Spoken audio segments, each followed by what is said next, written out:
plutôt que de les demander par la critique. C'est-à-dire quand tu demandes quelque chose et qu'il le fait, eh ben, sois sympa avec lui derrière. Si quand il prend des initiatives, tu le réceptionnes pas bien, tu te tires ce qu'on appelle une balle dans le pied. Si tu es un homme, tu confonds pas une demande d'écoute et de soutien avec une demande d'être sauvé ou de compréhension.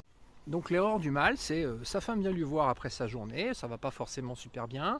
Lui, il se croit en contrôle de maths et il se dit voilà, bon bah ça y est, vas-y, je t'écoute, voilà. Ah oui, alors bah là il faut faire ci, là il faut faire ci, là il faut faire ça. Tu vois, facile. Pas d'empathie, hein, pas d'écoute. Elle demande pas forcément ça. Elle demande pas forcément ça.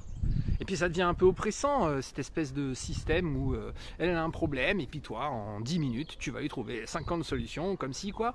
Bah, c'est un peu infantilisant, tu crois pas en plus? En communication, la recherche de solutions, c'est quand la personne te l'a demandé. Quelqu'un vient te voir et te dit j'ai besoin d'aide. T'as besoin de quoi? De soutien? D'écoute? De compréhension? Ou de solution? Alors un autre point que je vais aborder ici, ça va être le sexe. Très souvent, il va y avoir rapidement une chute de la fréquence des rapports sexuels dans le couple qui va se retrouver identique avec le ressenti de la femme de ne pas être écoutée.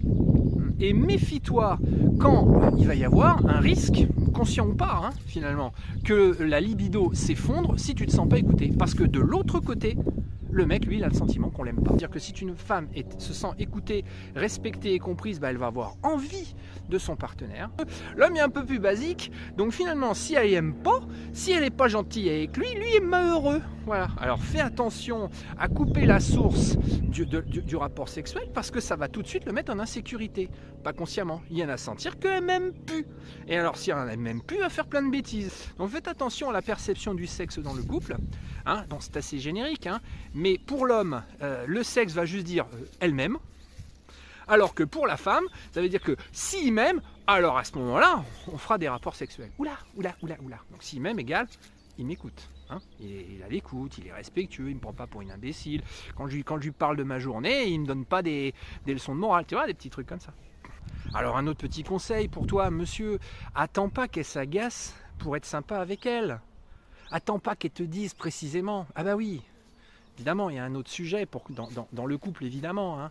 C'est que l'homme, il voudrait que les choses soient dites clairement, et puis la femme, elle a besoin qu'il devine. Voilà. Donc la femme, c'est, il faut interpréter tout ce que je dis, calamité, et le mec, complètement consternant, tant qu'elle n'a pas dit et tant qu'elle ne s'est pas plaint, il fait rien. Avec ça, on est mal barré quand même.